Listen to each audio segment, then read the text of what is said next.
সত্যি এই বছর আমাদের কৃষ্ণনগরে ঠাকুর মুখ তুলে চেয়েছেন। হ্যাঁ মহারাজ, ধান একেবারে পরিপূর্ণ হয়েছে। তা কবে ধান কাটা হবে পুটির বাবা? ধান তো একেবারে পেকেই এসেছে, সপ্তাহখানেকের মধ্যে ধান কাটতে হবে। বেশ বেশ, তাহলে তো ভালোই হলো। এই মাসের শেষের দিকেই তো নবাব বাহাদুরকে শস্যের খাজনা পাঠানোর কথা। হ্যাঁ মহারাজ, এবারে নবাব বাহাদুর খুশি হবে। ঠিক বলেছ গোপাল।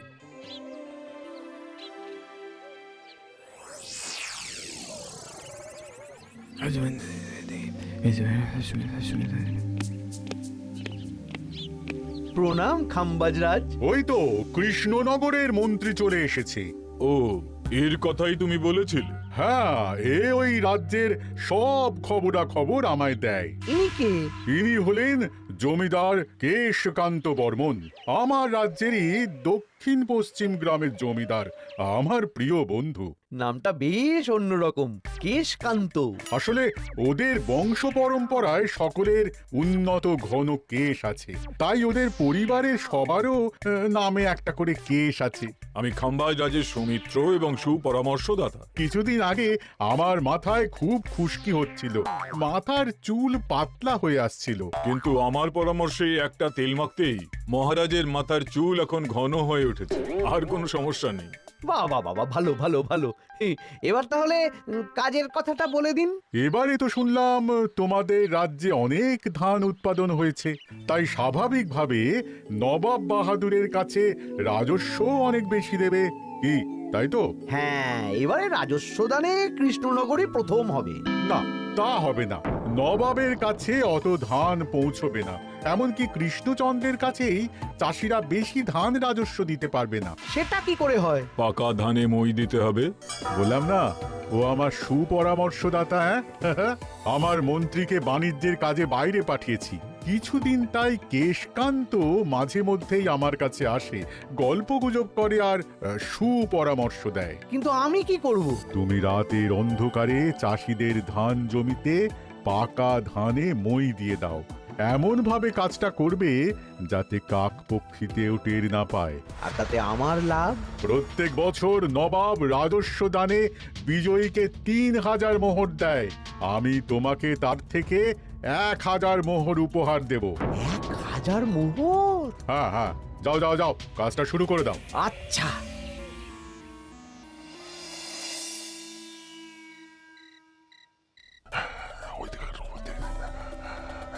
তাহলে আর দেরি কেন?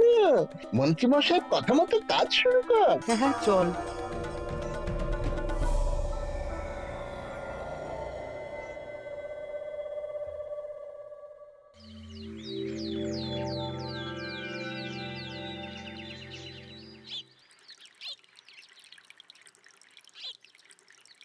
এবারে তো চাষাবাদ বেশ ভালোই হয়েছে। আশা করি নবাব বাহাদুরের কাছ থেকে এবারে আমরাই পুরস্কার পাবো। হ্যাঁ মহারাজ, সারা বাংলায় কৃষ্ণনগরের মতো উৎপাদন এই বছরে কোথাও হয়নি। সর্বনাশ হয়ে গেছে মহারাজ, সর্বনাশ হয়ে গেছে। কি সর্বনাশ হয়েছে গো পুটির বাবা? গতকাল রাতে আমাদের সব জমির পাকা ধানে মই দিয়ে দিয়েছে। সে কি? এবার আমরা কি করব মহারাজ? কাদের কাদের জমিতে হয়েছে এসব? যেই জমিতে তাকাবেন সেই জমিতেই এই কাণ্ড, ধান ঝরে সব মাটিতে পড়ে আছে। এবার আমরা কি করব? হায় হায় হায়, এবার আমাদের রাজ্যের কি হবে?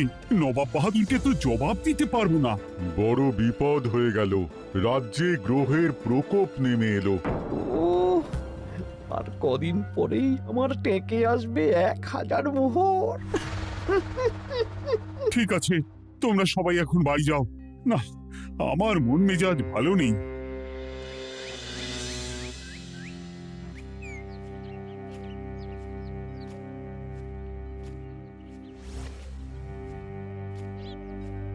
ওগো, তুমি শুনেছো কি হয়েছে? পুঁটির মা হাউ হাউ করে কাঁদছিল গো।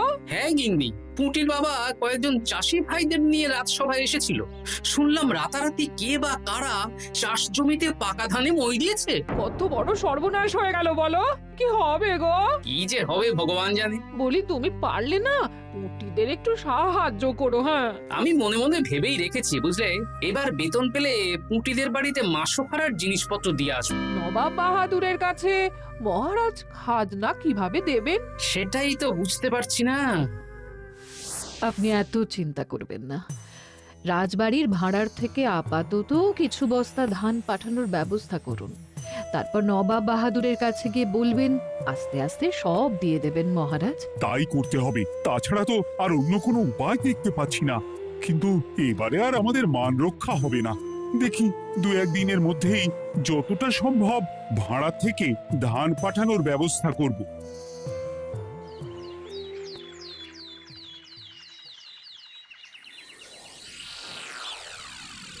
এই বছর 10,000 বস্তা ধান রাজস্ব এসেছে খাম্বাজ রাজ্য থেকে, 7,000 বস্তা ধান এসেছে বর্ধমান রাজ্য থেকে, আর মাত্র 100 বস্তা এসেছে কৃষ্ণনগর থেকে। তাই এবছরের বিজয় রাজ্য হচ্ছে খাম্বাজ রাজ্য। খাম্বাজ রাজ্যের রাজার হাতে 3,000 মোহর উপহার হিসেবে তুলে দিচ্ছেন। আর কৃষ্ণচন্দ্র, তোমার রাজ্যের এরকম হাল কেন? এবারে আমাদের সমস্ত রাজ্যের পাকা ধানে কেউ বা কারা মই দিয়ে দিয়েছে। সেসব তোমার মাথা ব্যথা। আমার ধান কোথায়? 100 বস্তা ধান রাজস্ব, কম করে 800 বস্তা ধান রাজস্ব দেওয়ার কথা, কিন্তু তুমি তোমার কথার খেলাপ করেছো। এই বছর আমি নিরুপায় জাহাপানা। আমিও নিরুপায়। হয় তুমি আগামী 1 সপ্তাহের মধ্যে আমাকে 5,000 মোহর দেবে, নইলে নইলে কৃষ্ণনগরের সিংহাসন থেকে সরে যাবে। এত বড় শাস্তি দেবেন না নবাব বাহাদুর, আপনি অন্তত মাস 6 সময় দিন, আবার ধান চাষ করিয়ে আপনাকে প্রাপ্য ধান দেওয়া হবে। বেশি কথা বলছো কৃষ্ণচন্দ্র, তুমি 5,000 নয় 6,000 মোহর 1 সপ্তাহের মধ্যে দেবে। বেটা গোপাল বেশি পাকা, অত কথা বলতে কে বলেছিল? গোপাল, এটা তুমি কি করলে? হায় হায় হায়! সর্বনাশের সময় যখন ঘনিয়ে আসে তখন বিপদের ওপর বিপদ এভাবেই আসে। আমার পাওনা। আরে এখন না, এখন না, তোমাকে পাঠিয়ে দেব। ওই দেখুন, খাম্বাজ রাজের সাথে কথা বলছে। এখন বেশি কথা বললে কৃষ্ণচন্দ্র আর গোপাল সন্দেহ করবে। চলুন তো দেখি ওখানে গিয়ে কি কথা বলছে। কি কথা বলছো মন্ত্রী? মন্ত্রী আমায় বিজয় অভিনন্দন জানাচ্ছিল। বিজয় অভিনন্দন তো উপহার পাওয়ার সময় জানাতে পারতেন মন্ত্রী মশাই। যাই হোক, আপনাকে তো ঠিক চিনতে পারছি না। আমার নাম কেশকান্ত, আমি খাম্বাজ রাজ্যের দক্ষিণ পশ্চিম গ্রামের জমিদার। কেশকান্ত আমার বিশেষ বন্ধু। আপনার কেশ নিয়ে বেশ ভাব দেখছি। হ্যাঁ, ওই কদিন আগে তো খাম্বাজ রাজের মাথার চুল পাতলা হয়ে আসছিল, খুশকি হচ্ছিল আর কি। তো ওনার পরামর্শে একটা তেল মেখেই তো খাম্বাজ রাজের আবার ঘন কালো চুল ফিরে এসেছে। কেশকান্ত জমিদার হতে পারে, কিন্তু ওর অর্থনৈতিক অবস্থা তাবর তাবর রাজাদের থেকে অনেক ভালো। কয়েক হাজার বিঘা জমির মালিকও, তার সাথে চুলের তেলের ব্যবসা করেও হাজার হাজার মোহর রোজগার করে। এই এখন চুল নিয়ে চুলোচুলি না করে চলো কৃষ্ণনগরে ফিরি। এমনিতেই মন মেজাজ খারাপ, 1 সপ্তাহের মধ্যে আবার 6,000 মোহর জোগাড় করতে হবে। হ্যাঁ, চলুন চলুন।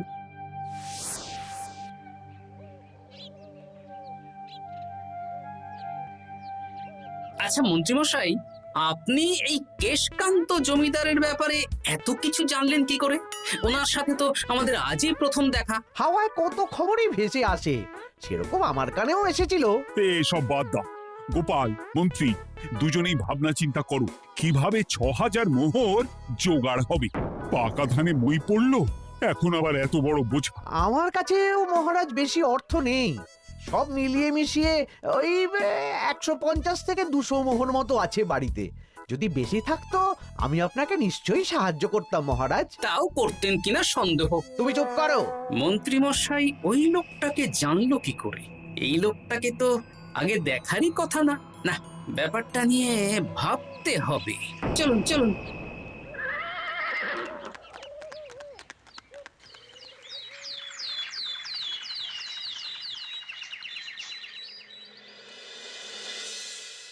বুঝলে গিন্নি, 1 সপ্তাহের মধ্যে মহারাজকে 6000 মোহর জোগাড় করতেই হবে, নইলে সিংহাসন ছাড়তে হবে। এখন কিন্তু আমাদের উচিত মহারাজের পাশে দাঁড়ানো। কিছু ভেবেছো কি? আপাতত আমার বিয়েতে পাওয়া আংটি বন্ধক রাখবো, আর তুমি যদি হ্যাঁ হ্যাঁ, আমার যে দুটো গয়নাগাটি আছে ওগুলো বন্ধক রাখো, পরে আস্তে আস্তে ছাড়িয়ে নেবো খন। দেখি বাকি সভাসদদেরকেও বলবো, যে যতটা পারে, তারপর ভগবানই ভরসা।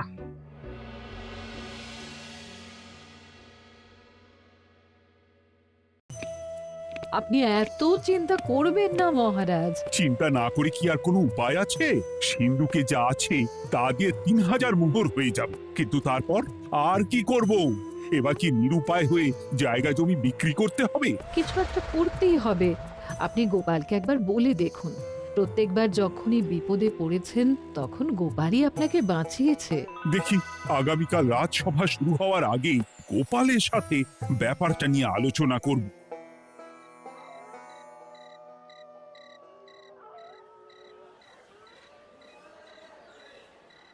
এই যে শেখরা, কি করছো? এই তো, বলুন। শোনো, আমার গিন্নির জন্য একটা হীরের হার বানাতে হবে, ওই 1000 মোহরের মধ্যে। 1000 মোহরে তো হীরের নাক, কান, গলা, হাত, পা সব গয়না, এই সব গয়না হয়ে যাবে মন্ত্রীমশাই। তাহলে বানাও, এই নাও 1000 মোহর। ওরে বাবা, মন্ত্রী মশাই, 1000 মোহর! এই মন্দার বাজারে এত মোহর কোথায় পেলেন?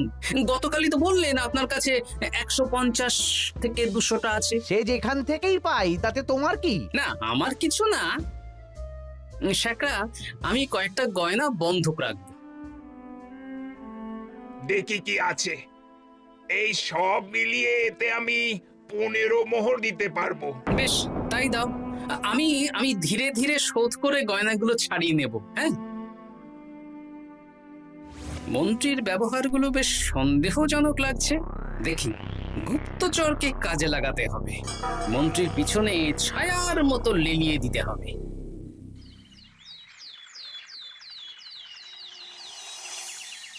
মহারাজ, আমি চেষ্টা করছি আপনার এই মোহর কিভাবে জোগাড় করা যায়, আপ্রাণ চেষ্টা করছি। দেখো, বা আমি 3000 মোহর পারবো, কিন্তু তার বেশি হলে জায়গা জমি বেচতে হবে, হাতে যে বেশি দিন সময়ও নেই।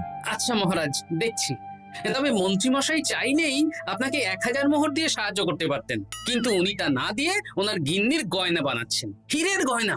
কি মন্ত্রী তো কালকেই বলল ওর কাছে 150 থেকে 200 মোহর আছে মাত্র, 1000 মোহর কোথা থেকে পেল? সে উনিই জানেন, তবে তার খবর খুব তাড়াতাড়ি আশা করি পেয়ে যাব মহারাজ।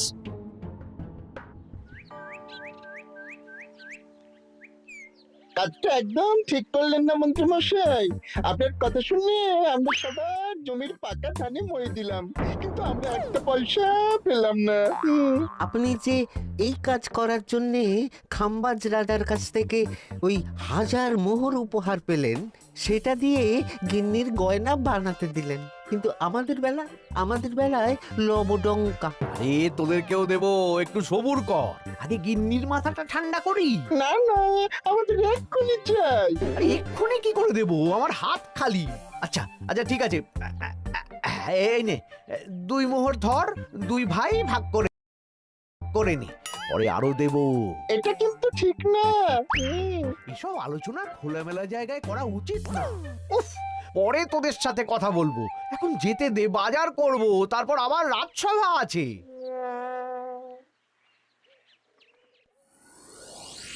আচ্ছা, এই ব্যাপারটা মহারাজকে আর গোপাল দাদাকে জানাতে হবে।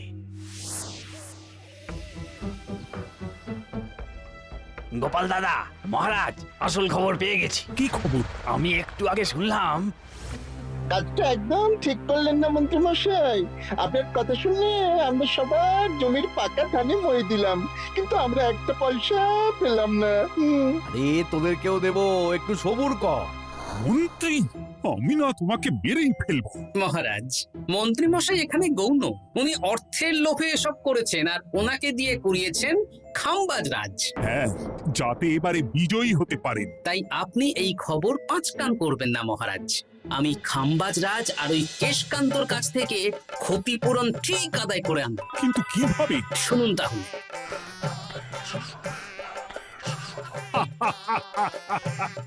দারুণ বুদ্ধি। তাহলে এখন আসি মহারাজ, কাউকে কিচ্ছু বলার দরকার নেই।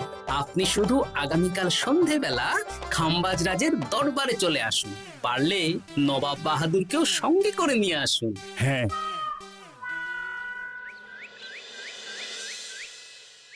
প্রণাম খামবাজ রাজ। কে আপনি? আমি হতাশ রঞ্জন, পশ্চিমে থাকি। কি চাই বলুন? কিছু চাই না, তবে একটা কথা শুনলাম তাই বলতে এলাম। কি কথা? আমি শুনলাম মহারাজ আপনার মাথার চুলগুলো সব নকল। আমার এত সুন্দর চুল সব নকল? ফাজলামো হচ্ছে। আমি যদি প্রমাণ করে দিই আপনার চুল নকল, তাহলে কি? তাহলে আপনি আমাকে 100 মোহর দেবেন। আর প্রমাণ না করতে পারলে আমি আপনাকে 100 মোহর দেব।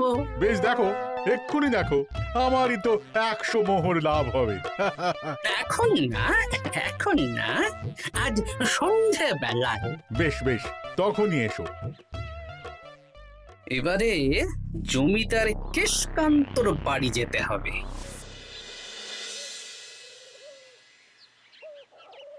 জমিদার মশাই বাড়ি আছেন? কে মশাই আপনি? আমি হতাশ রঞ্জন, পশ্চিমে থাকি। আমি বিশাল ক্ষমতাশালী লোক। কিসের ক্ষমতা? আমি রাজরাজাদের মারধর করি, চুল ধরে টানি, শাস্তি দিই। এসব কি উল্টোপাল্টা বলছেন? খামবাজ রাজ আপনার বন্ধু না? হ্যাঁ, প্রিয় বন্ধু। ওনাকেও আমি আপনার সামনে চুল ধরে টানবো, কিন্তু উনি কিচ্ছু করতে পারবেন না। উনি আপনাকে শুলে চড়াবেন। কিছুই করতে পারবেন না। বললাম না, আমি বিশাল ক্ষমতাশালী লোক। বিশ্বাস হচ্ছে না তো? তাহলে বাজি ধরুন, 10,000 মোহরের বাজি। 10,000 মোহরের বাজি? হ্যাঁ, আজ আমি খামবাজ রাজের রাজবাড়ি যাব, আর আমার শক্তি প্রদর্শন করব। ওনার চুল ধরে টানা হেঁচড়া করব, ওনাকে আহত করব, কিন্তু উনি আমাকে কিছুই করতে পারবেন না। বেশ, রাজি। বাজি 10,100 মোহর দিতে পারবেন তো? হ্যাঁ, আমি বাজি হারলে আপনাকে দেব 10,100 মোহর। দরকার হলে ওই কাগজে কলমে লিখিত পরিত করে নিন। বেশ, তাহলে তাই হোক। কিন্তু হ্যাঁ, একটা কথা, আমি শক্তি প্রদর্শন করার আগে থেকে প্রক্রিয়া চলাকালীন সময় পর্যন্ত আপনি খামবাজ রাজের সাথে কোনো কথা বলতে পারবেন না। বেশ বেশ।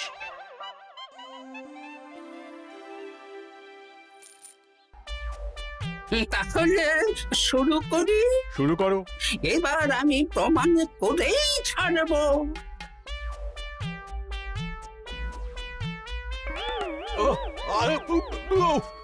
লাগছে লাগছে, বাবারে, লাগছে এই সেরেছে। লাগছে, এ তো সত্যি সত্যি চুল ধরে টানছে। লাগছে লাগছে, বাবারে, বাবা। ওরে বাবা রে বাবা, কি শক্ত! এ কি, খামবাজরাজ কিছুই তো বলছেন না। তাহলে কি আমি হেরে গেলাম? না না খামবাজ রাজ, আমার ধারণা ভুল। যা শুনেছি তাও ভুল। এবার বিশ্বাস হলো তো? দাও দাও, এবারে 100 মোহর দাও। দিন কেশকান্ত মশাই, আমাকে 10,100 মোহর দিন। এ কি, ও তোমাকে 10,100 মোহর কেন দেবে? ওনার সাথেও তো বাজি ধরেছিলাম। কি বাজি? আপনার এখান থেকে বেরিয়ে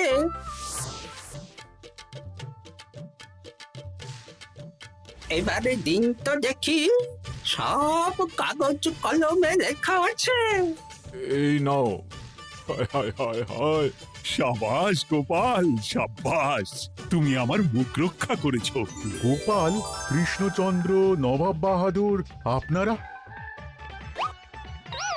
হ্যাঁ, আমি গোপাল। এটা ছাড়া আর কোনো উপায় ছিল না খাম্বাজরাজ। আপনি আমাদের মন্ত্রীর মাথা খেয়ে যে জঘন্য কাজটা করিয়েছেন সেটা তো আর প্রমাণ করতে পারতাম না, তাই ছলে বলে কৌশলে আপনার প্রিয় বন্ধুর কাছ থেকে আদায় করে নিলাম। হ্যাঁ নয়, হ্যাঁ।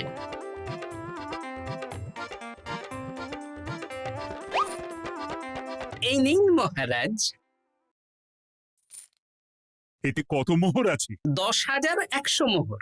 এর থেকে 100 খাম্বাজরাজকে দিন, 6,000 নবাব বাহাদুরকে, আর বাকিটা আপনার কাছে রাখুন। এত ধান নষ্ট হলো। কৃষ্ণচন্দ্র আমাকে সবটা বলেছে, আর ওর মন্ত্রীকেও নিয়ে এসেছি। ধোলাই খেয়েই সব বলে দিয়েছে। এই কে আছো? কৃষ্ণনগরের মন্ত্রীকে নিয়ে এসো।